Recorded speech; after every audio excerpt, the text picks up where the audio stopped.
In the quiet suburbs of Enfield, North London, a chilling and mysterious series of events unfolded in the late 1970s that would become one of the most famous paranormal cases in history, known today as the Enfield Poltergeist.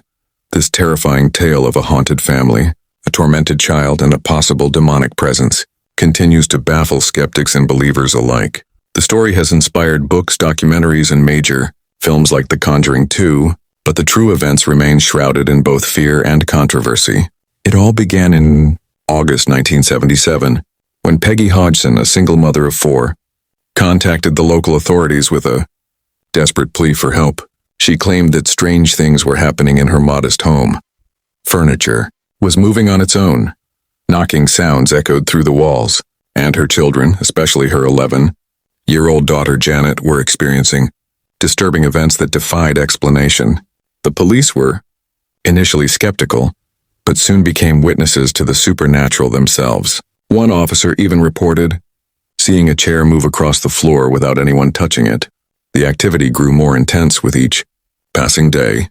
Objects flew through the air, toys were hurled across rooms, and drawers opened and closed by themselves. Janet began speaking in a deep, gruff voice, claiming to be a man named Bill Wilkins who had died in the house years earlier. Her voice changed completely, and the spirit would often speak for hours, recounting how he had gone blind and died in a chair in the living room. When researchers investigated, they discovered that a man named Bill Wilkins had indeed died in the house under those exact circumstances. Photographic evidence taken by journalists and paranormal researchers captured what appeared to be Janet levitating above her bed, as if thrown by an invisible force. In one photo, she seems to be midair, her limbs outstretched in terror. The images shocked the nation, appearing in newspapers and magazines around the world. The press quickly descended upon the Hodgson home, turning the quiet street into a circus of reporters, skeptics, and ghost hunters.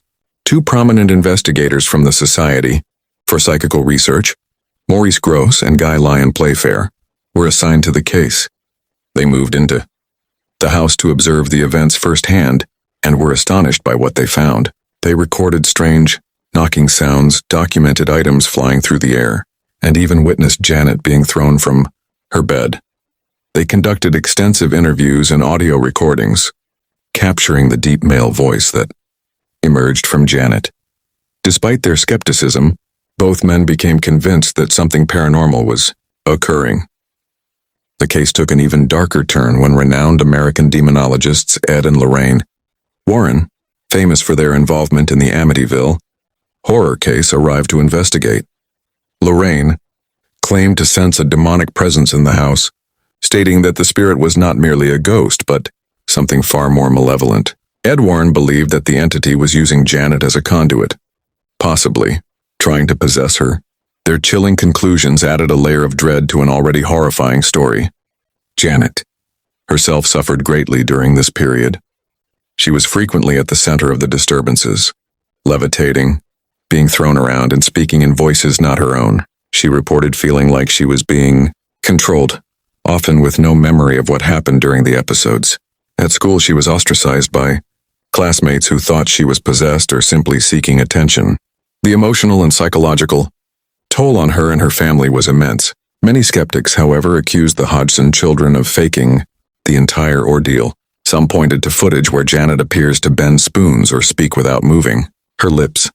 The children admitted to playing pranks on a few occasions, but insisted that the majority of the events were real.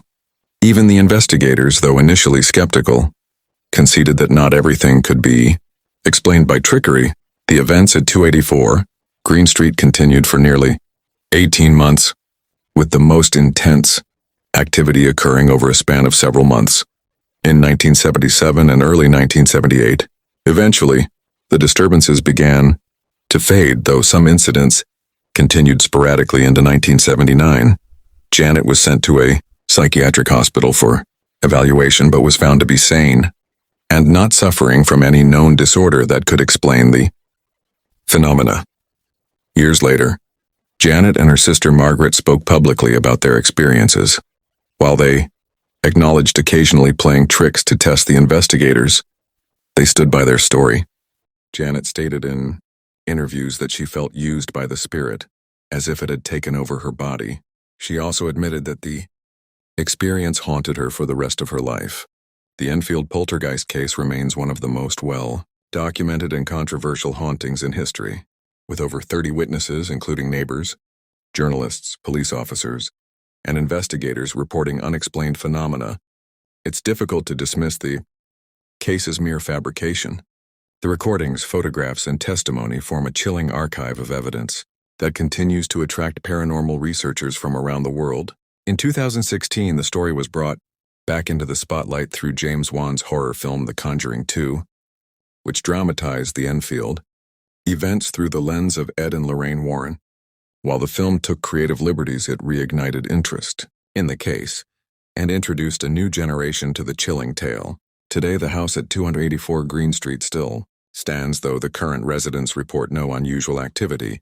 Yet for those who lived through the horror, the memories remain vivid. The story of the Enfield Poltergeist continues to be a source of fascination, fear, and debate, an enduring mystery that blurs the line between the supernatural and psychological. Whether one believes in ghosts or not, the Enfield Poltergeist stands as a haunting reminder of how little we truly understand about the unseen forces around us. It offers a gripping, terrifying, and deeply human story that resonates decades after the last knock was heard in that small house in Enfield.